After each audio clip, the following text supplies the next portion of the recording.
다른 종교와 많은 면에서 이제 다릅니다. 이 땅에는 뭐 엄청나게 종교가 많죠. 종교의 숫자를 일일이 댄다면 생각 이상으로 굉장히 많습니다. 물론 우리가 이제 대표적으로 몇몇 종교를 뭐 꼽을 수 있겠죠. 뭐 불교나 이슬람교나 힌두교. 그 외에 뭐 이제 거기에서 또 파생된 여러 종교들이 있고, 또 고대 종교가 있고, 또 현대 또 만들어진 종교도 있고, 여러 가지가 있어요.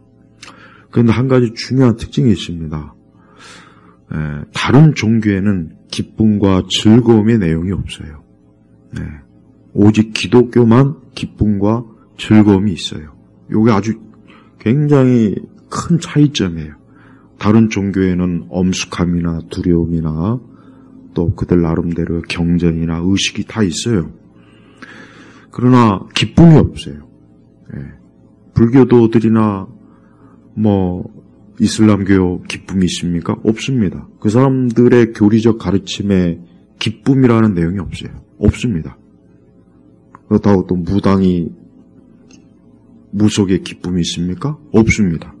오히려 무속은 한을 푸는 거예요. 그래서 무당이 굿할 때 보면은 막 그 귀신을 불러다가 한을 푸는 그러한 일들을 굿에서 많이 합니다. 뭐 고대 그리스 로마도 역시 기쁨이 없어요. 즐거움이 없습니다.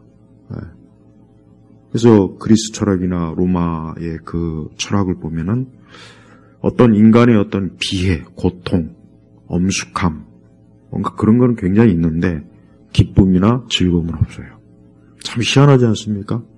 오직 기독교만 기쁨과 즐거움이 있어요. 그래서 예수님이 십자가에서 죽으셨을 때는 마치 모든 것이 다 끝났고 이제 무너졌구나, 끝났구나.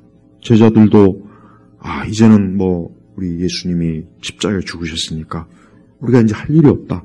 그래서 다 뿔뿔이 흩어지고 막 그랬죠. 그러나 예수님이 어때요? 3일 만에 죽음에서 부활했어요. 바로 이거예요. 기독교에서 이 부활이라고 하는 것은 기쁨이에요. 즐거움이에요. 한번 생각해 보십시오. 사람이 죽었다가 다시 살아난다는 거. 이거는 어떤 말로도 표현할 수가 없는 거예요.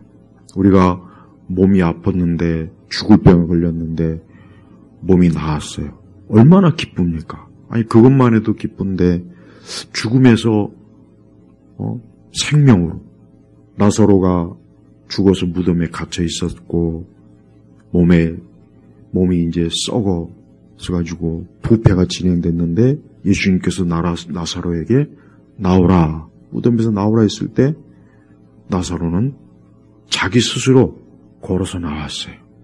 얼마나 기뻤겠어요. 놀랍기도 했지만 기쁘며, 왜? 죽었던 그 나사로가 생명을 얻었으니 그 현장에 있던 사람들은 놀랍기도 했겠지만 기쁨이에요. 기독교는 기쁨이에요, 기쁨. 이게 참 이거 우리 그리스도인들이 알아야 될 아주 중요한 문제예요. 왜? 그 기쁨은 뭡니까? 생명입니다, 생명. 생명을 얘기하는 거예요. 그러니까 오직 기독교만 사람에게 생명을 주지 다른 종교는 생명을 못 줘요. 또 뭐 나는 이 종교 저 종교 다 싫다. 나는 무종교다. 그들에게도 안타깝지만은 생명이 없기는 마찬가지예요. 그래서 우리가 성경의 내용을 보면은 성경에는 어떻게 보면 인간의 비참함, 죽음, 고통, 슬픔, 괴로움 이런 것들이 가득 있어요. 그 내용이. 그런데 결국은 어때요? 기쁨으로 해요. 아브라함이 자녀를 갖지 못해서 얼마나 참 아브라함과 사라가 그 시기 동안 믿음을 지키면서 얼마나 많이 고통을 받았습니까? 힘들었죠? 그러나 하나님께서 진짜 약속한 자녀를 줬어요. 그래서 그 이름도 웃음이 웃음. 우리말로. 기쁨이라고요, 기쁨. 그래서 우리 성도들은 기독교 신앙의 특징이 뭐냐? 기쁨이에요. 그래서 기쁨이 없고 소망이 없고 즐거움이 없고 그런 인생들에게 하나님은 어때요? 기쁨과 즐거움과 소망을 주는 거예요. 그래서 기독교의 특징, 기독교인의 특징은 기쁨이다.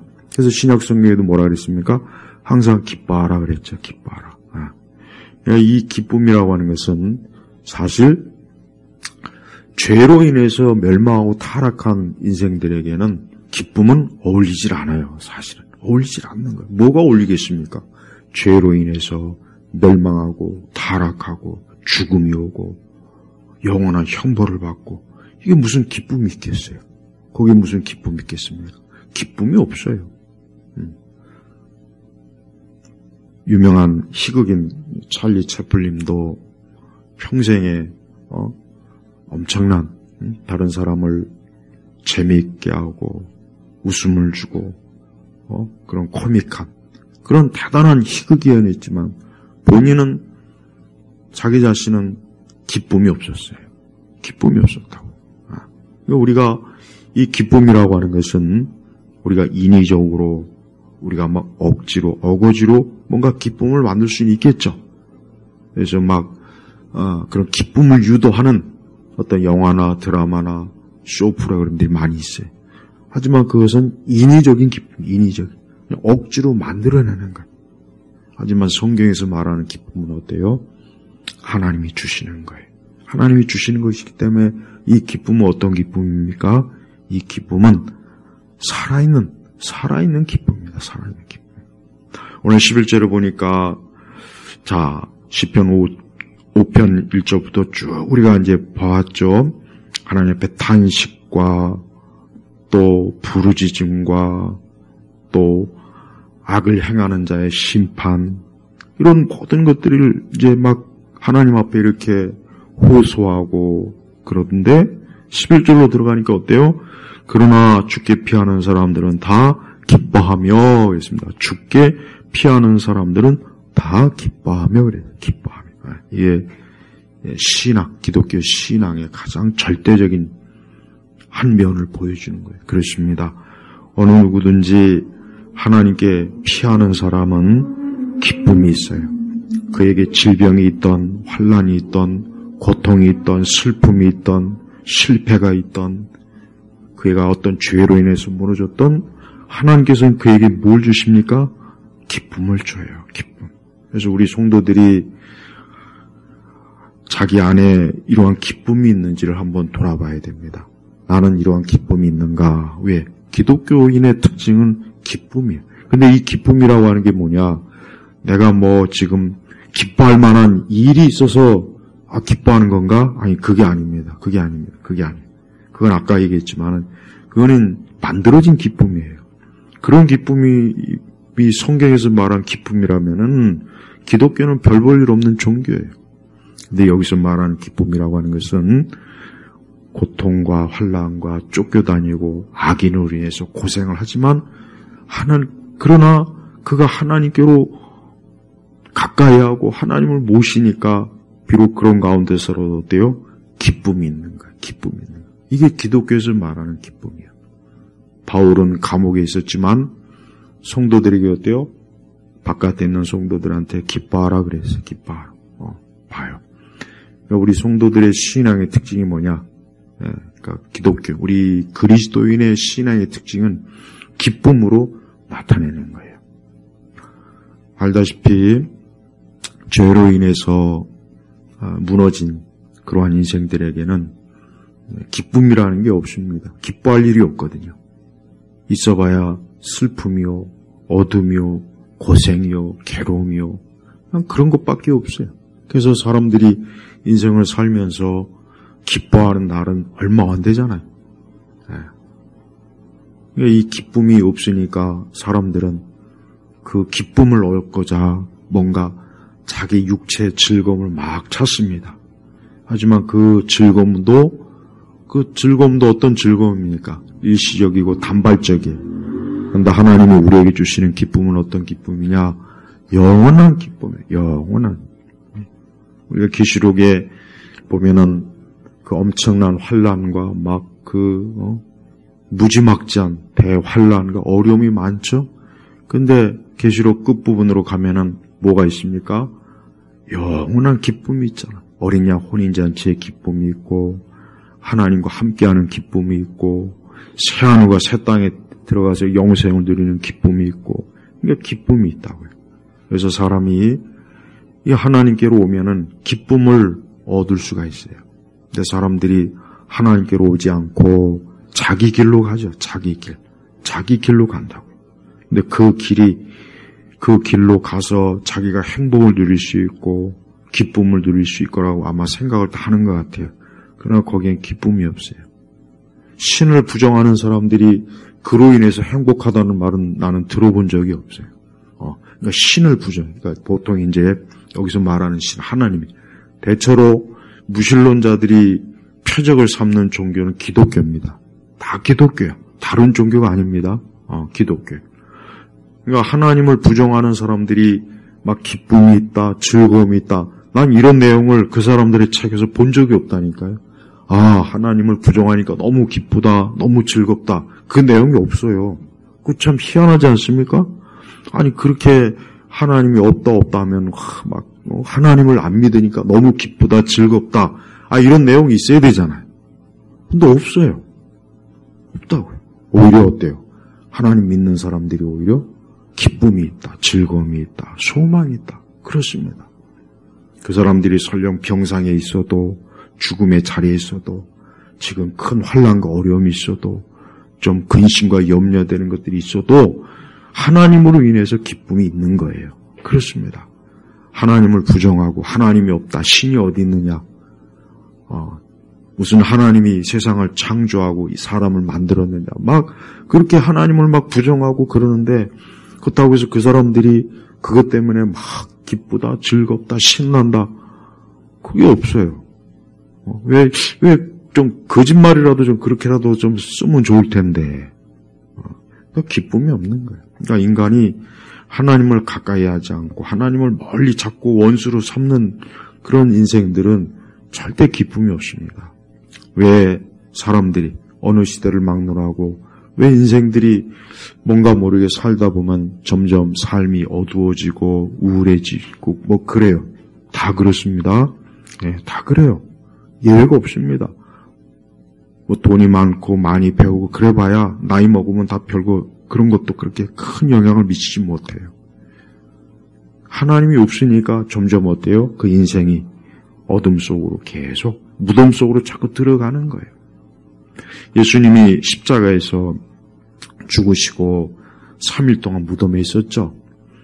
그때 여인들이 예수님을 장사하려고 무덤가에 갔는데 그 무덤은 비어 있었어요. 그래서 그 여인들이 굉장히 놀랐습니다. 또 한편으로 슬퍼했어요. 그런데 예수님이 나중에 부활의 몸을 입고 나타났을 때 그 여인들은 어땠을까요?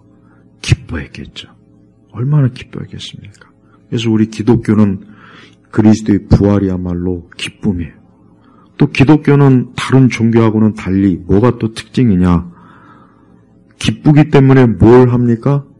찬송을 하지 않습니까? 찬송. 나는 불교도들이 그 찬불 가는 거 보면 난 참 이해가 안 가요. 그거 다 기독교에서 모방한 거라고요. 뭐 성가대식으로 이렇게 모방했더라고요. 참 그거 보면 웃겨요. 그거는 불교 전통에서도 없는 건데 그냥 기독교를 모방하는 거예요.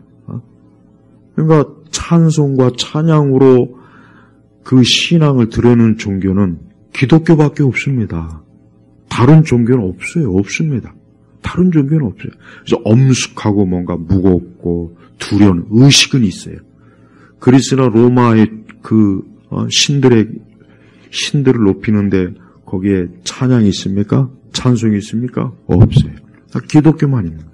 그래서 여러분 우리가 하나님 앞에 예배 드릴 때 왜 찬송을 하느냐? 그건 뭐냐? 그거는 그냥 단순히 어떤 음악적인 기교를 드러내려고 하는 게 아니라 기쁘니까 찬송을 하는 거란 말이에요. 그러니까 살아있는 거예요.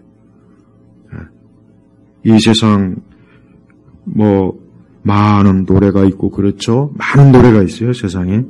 하지만 이 찬송과 이 세상 노래의 차이점이 뭐냐? 찬송은 생명 있는 자의 기뻐하는 외침이고 세상 노래는 뭐예요? 죽은 자의 외침밖에 안 되는 거예요. 그래서 성도들은 하나님을 찬송함으로 자기의 기쁨을 표현하는 거고 세상 사람들은 노래를 부름으로 자기 속에 있는 어둠이나 두려움이나 근심을 해소시키려고 하는 거예요. 그래서 막 이 세상에 노래에 깊이 빠진 사람들은 그걸 부를 때 막 겉으로 막 기뻐하고 막 즐거워하는 것 같지만 부르고 난 다음에는 마음이 공허해요. 마음이 공허하고 어둡고 더 허전하고 더 불안하고 진짜 그래요. 그러나 우리 찬송은 어때요? 기쁨이에요.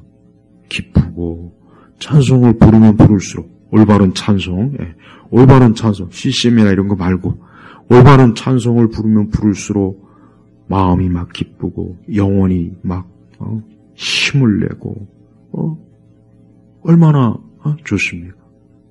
그러니까 우리 이 기독교는 가만히 보면은 생명이 있다는 증거가 가득해요. 근데 우리 한국 사람들은 이 정서적으로 우리나라 사람들은 좀 어두운 면이 많습니다. 겉으로 막 활기찬 것 같지만 사실은 속으로 굉장히 어두워. 왜 그러느냐? 귀신과 우상을 오랜 동안 더 깊이 섬기다 보니까 그 밑에 있다 보니까 기쁨이라는 게 없는 거예요. 기쁨. 그래서 우리 한국적 정서 중에 가장 안 좋은 게 뭡니까? 한풀이 하는 거예요. 한풀이. 한 맺힌 거.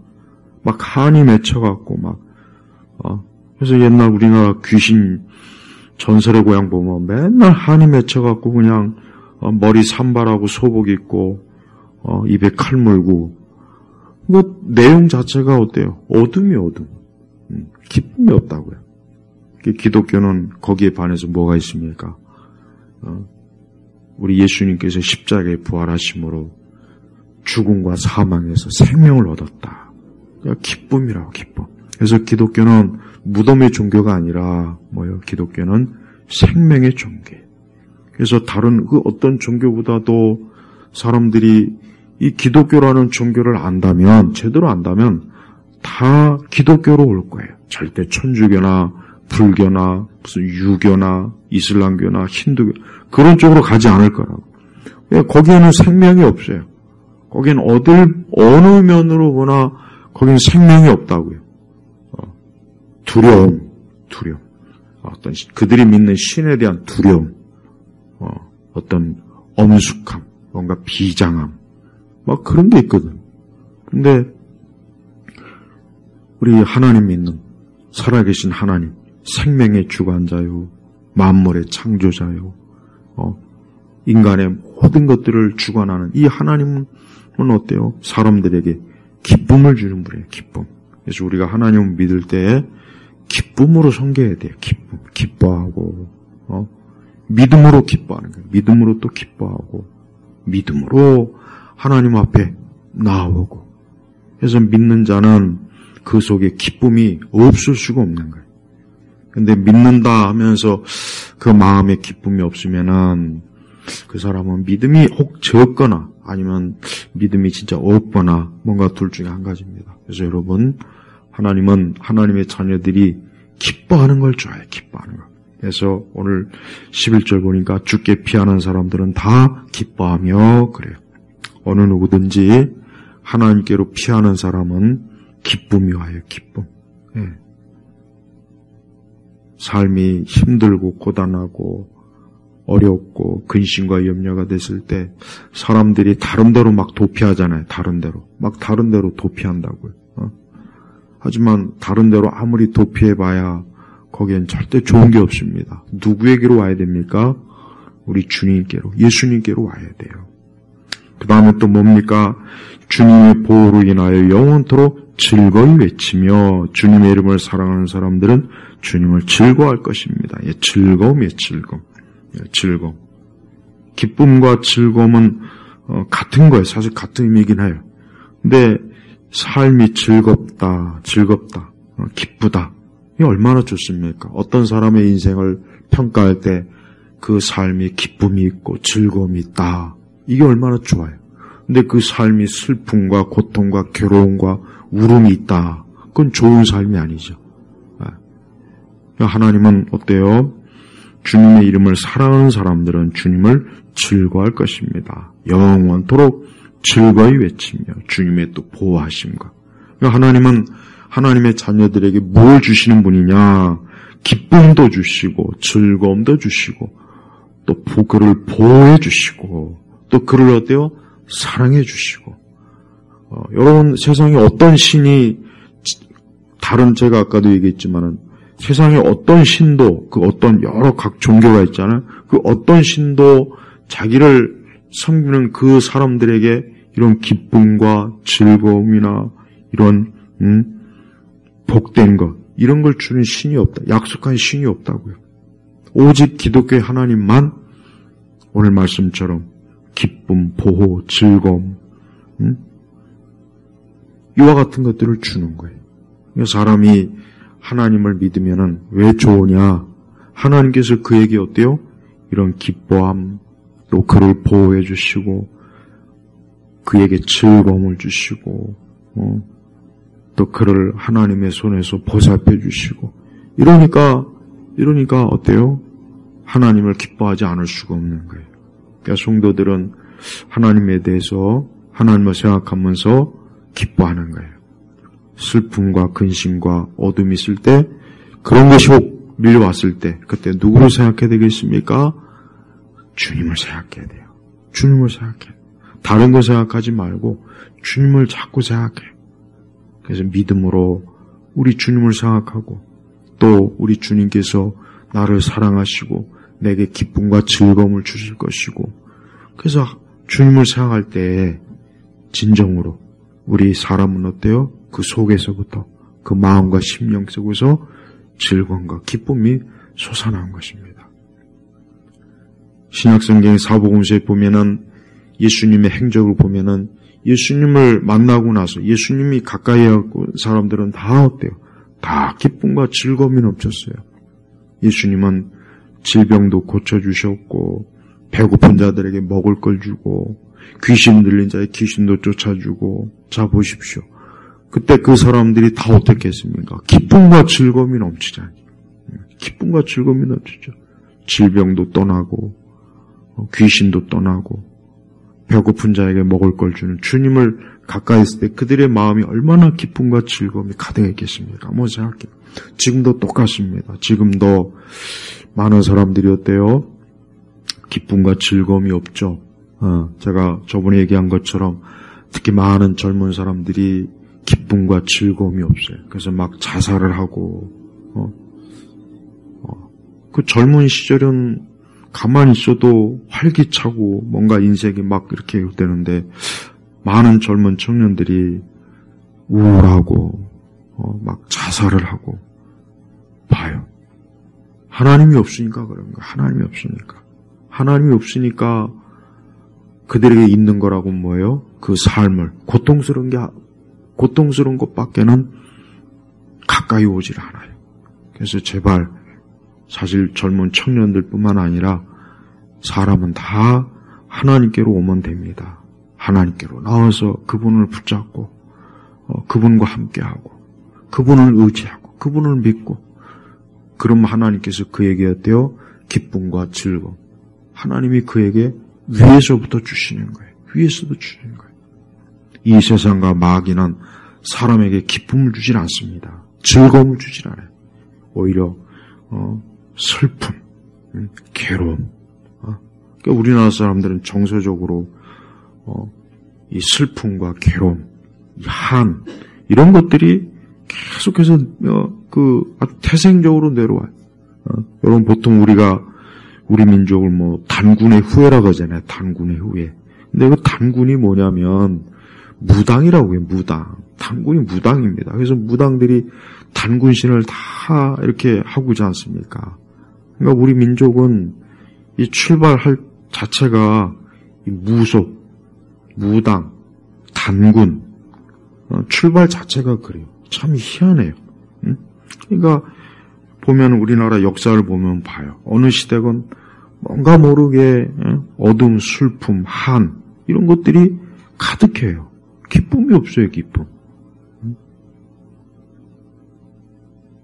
살아계신 하나님을 믿지 않고 귀신과 우상을 쫓으니 거기 무슨 기쁨이 있겠습니까? 그것은 서양도 마찬가지예요. 서양도 기독교가 들어오기 이전에는 그 고대 우상과 고대 그 악마, 마귀, 사단의 종교에 깊이 물들어갔고 그들도 역시 기쁨이 없기는 마찬가지예요. 그러나 기독교가 들어오고 나서부터 서서히 하늘의 기쁨이 사람들에게 넘치고 그런 기독교의 영향으로 인해서 어때요? 민족의 성향이 또 바뀌는 거예요. 기쁨으로 바뀌는 거예요. 그러니까 우리나라도 지금 모든 면에서 보면 정치적으로도 어둡고 경제적으로도 어둡고 우리 사회를 보면은 어딜 보나 기쁨이 없어요. 그 왜 그렇겠습니까? 그것은 그리스도의 복음이 십자가가 자꾸 사라지니까. 그러니까 미국도 1960년대까지는 교회에서 예수님의 십자가의 복음을 전하는 교회들이 많았는데 이제 1970년대 들어오면 그런 십자가의 복음보다는 어떤 심리 치료, 어떤 정신적 위안. 그러니까 복음이 자꾸 가려지니까 교회도 인위적인 기쁨을 자꾸 추구하는 거예요. 그러니까 쓸데없이 막 경배와 찬양이 막 이런 것 가지고 막 사람들이 펄쩍펄쩍 뛰고 박수치고 막 그러잖아요. 그게 인위적인 거예요, 사실은 그게. 그게 정말 영적인 즐거움과 기쁨을 표현한다고는 저는 보이질 않아요. 옛날 성도들은 악기도 없고 있는 거라고는 하나님 주신 목소리밖에 없지만 옛날 올바른 신앙이 거의 대부분이었을 때 남녀노소 교회에서 기뻐하고 즐거워하며 찬송으로 목소리로 옛날에 흑인들이 뭐가 기뻐할 게 있습니까? 종일토록 그냥 고된 노동으로 학대를 받으면서 그러나 그들이 교회 와가지고 얼마나 그래서 흑인들 예배는 그냥 기쁨의 소리가 넘쳐요. 지금도 전통적인 흑인 교회들은 엄청나게 요란해요. 막 기쁘고 막 팔짝 뛰고 그래요. 그러니까 기쁨이라고. 왜? 하나님으로 인해서 기쁜 거예요. 근데 지금의 교회들은 아까 얘기했지만 인위적인 기쁨, 막 사람들로 하여금 인위적으로 막 기뻐하게 하는 거예요. 하지만 그거는 인위적인 거기 때문에 진짜 영적인 하나님께서 성령께서 주시는 기쁨이 아니니까 그거 지나고 보면은 그 집회가 끝나고 나면 또 허전하고 그러니까 또 세상적인 데 빠지고 그런다고요. 그래서 여러분 나는 어느 누구도 내 삶이 어둠이 있다 생각이 되는 사람들은 제발 주의 이름을 부르고 주님을 가까이 찾기를 정말 권합니다. 다른 데 가지 마세요. 술집에 가봐야 거기에 기쁨이 없어요. 술집은 비통한 자들이 가는 곳이에요. 우울한 자들이 가는 곳이에요. 춤을 추고 노래를 부르고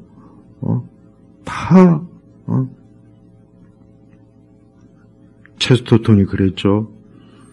가장 슬퍼하는 사람이 가는 집은 창녀촌이라고. 그 말이 딱 맞습니다. 딱 맞아요. 그러니까 인간이 육적으로 슬픔과 고통이 가득하면 가득할수록 어떻게 나가냐면 육신의 쾌락으로 많이 빠집니다. 더 깊이 빠지는 거. 왜?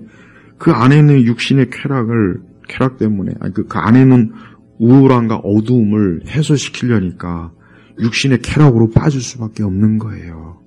그럴 수밖에 없는 거예요. 근데 인간을 그 마음과 심령을 안정시킬 수 있는 것은 오직 주 예수 그리스도 하나님의 은혜와 사랑밖에 없어요. 그래서 12절에 보니까 여호와시여 참으로 주님은 의인에게 복을 주시고 방패처럼 은혜로 그를 감싸주십니다. 봐요. 하나님께서 주시는 이와 같은 복과 은혜가 그 사람을 어때요? 안정시키고 마음의 평안을 주고 진정한 위안을 주는 거예요. 술이나 마약이나 춤이나 노래로 얻을 수 없는 거예요. 또 이 세상의 그 화려한 스포츠들 막 경기장에서 이 시대의 가장 큰 종교는 스포츠예요. 난 그렇게 봐요. 이 시대 사람들이 최고의 종교는 모든 종교보다 가장 압도적으로 사람들을 홀딱 빠지게 하는 게 뭐냐? 스포츠예요, 스포츠. 야구, 춥고, 아주 거기 완전히 사람들이 미쳐있잖아요. 미쳐있잖아요. 그게 신이라고, 신. 사람들은 야구장이나 경기장 가서 스포츠를 즐긴다고 하지만 그게 아니라 사실 종교입니다. 종교라고요. 그래서 지금 시대 세계 최대 종교는 스포츠예요. 스포츠.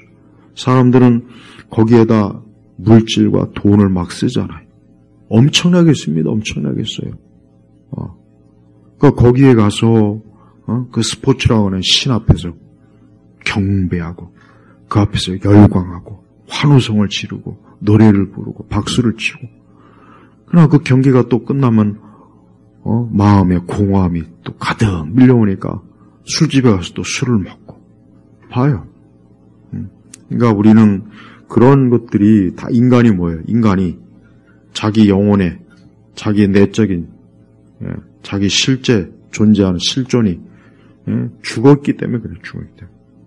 근데 사람이 하나님께로 돌아올 때에만 그 모든 것들이 해결되는 거예요.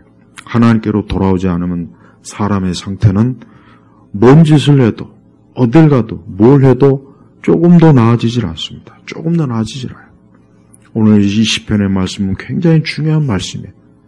그래서 주님은 의인에게 복을 주시며 방패처럼 은혜로 그를 감싸주십니다. 그러니까 하나님께로부터 이러한 복을 받는, 은혜를 받는 사람이 다른 뭐가 필요하겠습니까? 아니에요. 필요가 없어요. 기쁨이에요. 설령 그가 죽음의 자리에 있어도 그는 기쁨으로 그 죽음을 맞이할 수 있어요. 질병에 놓여 있어도 그는 질병 가운데서 우울해서 죽으려고 할 것이 아니라 오히려 주님이 그 질병 가운데서 더 가까이 있다는 걸 더 깊이 체험할 수가 있습니다. 그래서 인생들이 하나님께로 나올 때 어때요? 기쁨이요, 즐거움이요, 은혜요.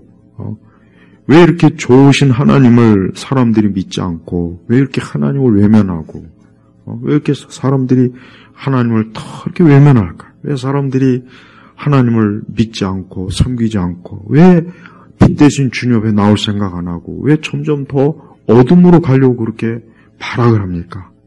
그들이 영적으로 어두운 거예요. 눈이 어두운 거예요. 또 이 세대 악한 신들이, 악한 신, 이 마귀가 사람들의 눈을 가리고 그 마음을 가려서 진정으로 생명을 얻을 길 오지 못하게 하는 겁니다. 그래서 우리 성도들은 하나님 앞에 오는 것, 노아 방주 때 비둘기가 쉴 곳을 찾지 못했을 때 방주로 왔잖아요. 쉴 곳이 있을 때는 방주로 오질 않았어요. 거기에 그러니까 육지가 드러났을 때는 오지 않았지만 아직 육지가 없을 때는 어때요? 다시 방주로 돌아왔죠. 마찬가지. 그러니까 우리가 사람들이 이 땅에 살 때는 방주, 주님의 품, 참된 교회로 들어와야 됩니다. 그래야 안식이 있어요. 왜? 이 세상은 아무리 돌아다녀도 안식할 데가 없습니다. 세상에서 제일 아름답다고 하는 스위스 레만 호숫가에 간다고 해서 거기에 안식이 있을 것 같습니까? 없어요. 거기서도 자살하는 사람들 많습니다. 가장 아름다운 곳에서 자살하는 사람들이 얼마나 많은데. 안식이 없으니까 그런 거예요. 우리 성도들은 다른 데 가서 안식을 찾으려고 하지 말고 하나님께 이렇게 예배 드리고 찬송을 부리고 하나님의 말씀을 듣고 그분을 경배하고 경외하고 거기에 안식이 있는 거예요. 우울한 사람들은 하나님께로 오면 돼요. 정신적으로 피로하고 정신적으로 파탄이 나고 마음이 막 이리저리 그런 분들도 하나님께로 오면 됩니다. 먼저 하나님께로 오면 돼요. 다른 데 가면 안 돼요. 다른 데 가서는 절대 해결 안 됩니다. 그러니까 하나님은 우리 사람들의 안식처입니다. 안식. 그래서 사람이 하나님께로 오면은 비로소 안식을 얻을 수 있고, 이제는 내가 살았구나. 이제는 내가 안심이 된다. 이제는 내가 뭔가 모르게 마음이 이제는 안정이 되고 평안이 오는구나. 하나님이 주시는 거예요. 근데 다른 데는 그런 안식이 없습니다. 그래서 여러분 이 세상 사람들을 보면은 뭔가 자기에게 뭔가 안식을 줄 거라는 것을 어쨌든 막 찾아다녀요. 미친 듯이 찾아다녀요. 그래서 명품을 소비하고 백화점을 쏘다니고 여기저기 막 수많은 뭐 좋은 것을 막 보러 다니고 여러 뭐 음식 기행을 하고 막 그래 보면은 막 사람들이 막 그런 게 많다고요. 뭐 동호회를 만들어서 막 낚시를 가고 뭐 산을 가고 들에 가고 막 그래. 그게 뭐냐? 왜 그렇습니까? 안식이 없으니까 그래. 안식이 없으니까 미친 듯이 세상을 쏘다니는 겁니다. 진짜 그렇습니다. 그가 만약에 진짜 예수님으로 인하여서 하나님으로 해서 안식을 얻으면 이제 그런 것에 대해서 더 이상 매이질 않을 거예요. 왜? 그 자체가 노예 생활이고요. 노예 생활. 가만히 있질 못하는 거예요.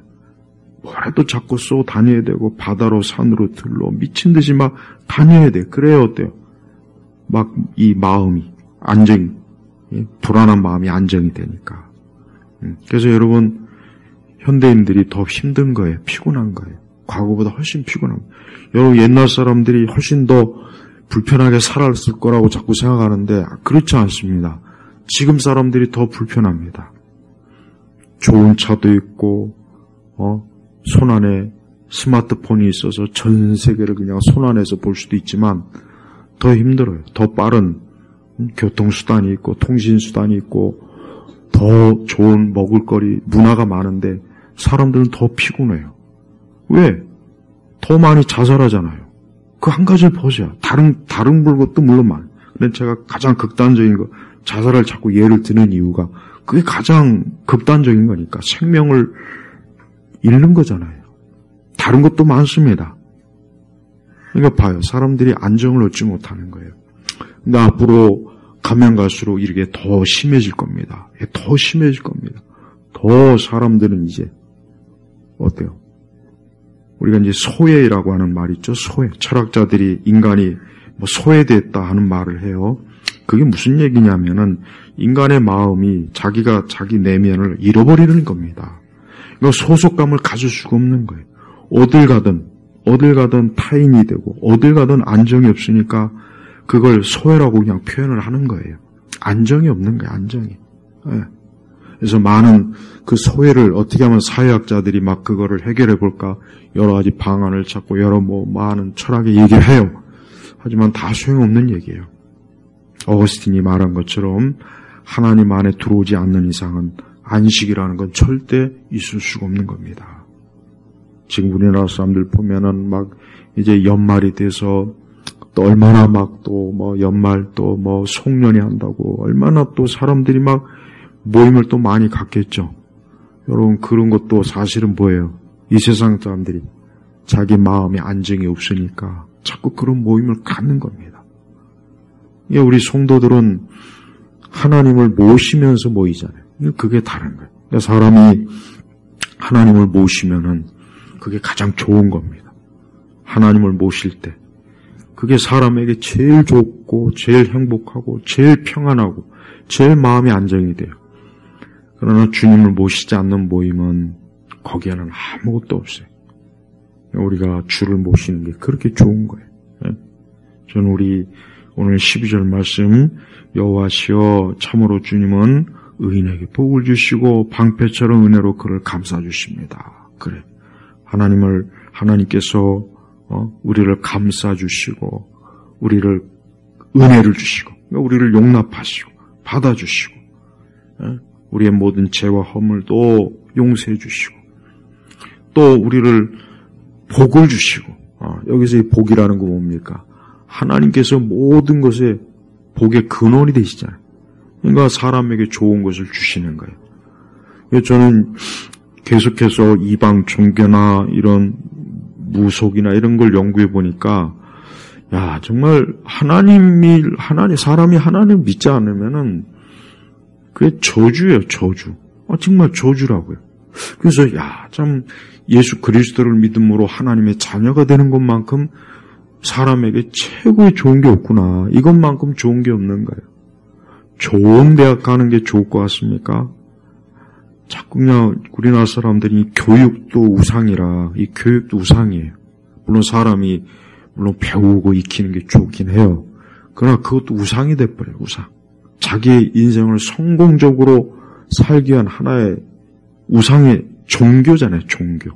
그러니까 교육도 하나님을 아는, 그 하나님을 아는 지식을 바탕으로 하는 교육은 참 좋은데, 하나님을 싹 빼버린 교육은 그것도 종교입니다. 종교. 교육의 종교라는 거. 그러니까 사람은 탁월해요. 사람은 이 종교 만드는데 아주 탁월합니다. 그러니까 하나님을 모시지 않으면 모든 게 다 종교가 될 수가 있어요. 스포츠, 취미, 교육, 예술, 문화, 정치. 정치도 종교거든요. 정치도. 그러니까 정치적인 어떤 문제로 인해서 사람들이 막 서로 치고받고 싸우는 거. 그게 종교입니다. 종교. 그것도 종교라고요. 그러니까 확실히 인간은 이 종교라고 하는 영역을 떠나서는 살 수가 없어요. 고대부터 지금까지 인류사를 보면은 결국은 종교에서 결판이 나는 거예요. 그러니까 하나님을 믿는 게 이래서 중요한 거예요. 하나님을 믿지 않고 다른 그 어떤 종교에 빠진 인생들은 거기에는 오늘 말씀처럼 기쁨이나 즐거움이나 복이 없습니다. 오히려 뭐예요? 저주예요. 저주에 저주만 있어요. 사람들은 이 교회에서도 이 저주라는 말을 들으면은 왜 그런 말을 쓰냐 자꾸 이상하게 생각하는데 성경에 있는 말이에요. 그리고 사단의 노예들은 다 저주로 받는다니까요. 저주. 그러니까 지금도 저주가 이루어지고 있어요. 왜 그걸 자꾸 이상하게 생각해요. 교회에서도. 그렇지 않습니다. 사도 바울이 뭐라 그랬습니까? 예수 그리스도를 사랑하지 않은 자에게 저주를 받을 자다. 아나데마. 봐요. 바울의 입에서도 저주란 말이 나왔다고. 왜? 그리스도를 사랑하지 않는 자, 즉 그리스도를 믿지 않는 자는 저주를 받는 거예요. 저주. 한 개인이 저주받고 그 집이 저주받고. 그러니까 우리 성도들은 예수 그리스도를 믿고 하나님의 자녀가 되는 거, 이걸 정말 감사하게 해야 돼요. 그분께 예배를 드리고 그분이 나를 택해 주시고 내가 그분을 찬송하고 기도하고 하나님의 이 생명의 말씀이 내 손에 있고 얼마나 큰 축복을 받았습니까? 이 축복을 진짜 축복으로 아는 사람은 기쁨이요 즐거움을 진짜 누리겠지만 그러나 교회 안에서도 이걸 모르는 사람들은 누리질 못하는 거예요. 앞에 풍성한 먹을 게 있음에도 불구하고 그걸 먹지 못한다면 얼마나 고통스럽겠습니까? 그거하고 똑같은 거예요. 우리 예일교회 성도분들 이제 한 해가 어두워져 갑니다. 또 한 해가 시간이 갑니다. 인류는 이 세상은 하나님이 정한 때로 지금 가고 있는 거예요. 특별하게 내년에 기대할 필요도 없어요. 하나님이 정한 시간, 정한 역사, 하나님이 정한 구속사의 그 시기로 계속해서 달려가는 겁니다. 근데 그 가운데서 구원받은 자는 생명으로 가지만 구원받지 못한 자는 멸망으로 간다는 것. 이거를 여러분 꼭 알고 있어야 됩니다. 전 우리 예일교회 성도들이 오늘 말씀처럼 주님 안에서 기뻐하고 즐거워하고 소망을 가지고 마음에 하나님께서 주시는 복을 드리고 그 은혜로 인해서 그 마음에 밝고 그러기를 주의 이름으로 축복합니다. 기도하겠습니다. 아버지 하나님 감사합니다. 주의 하신 말씀처럼 우리 온 성도들이 하나님이 주시는 기쁨과 즐거움, 소망이 가득한 그런 인생을 살게 하소서. 온 땅의 사람들이 어둠에 묻혀있고 비참함에 묻혀 있습니다. 그러나 그리스도의 생명이 있는 우리에게는 즐거움이요 기쁨이요 소망이 넘치는 그런 삶이 가득하니 하나님께 감사와 영광을 올립니다. 예수 그리스도의 이름으로 기도 올렸습니다. 아멘.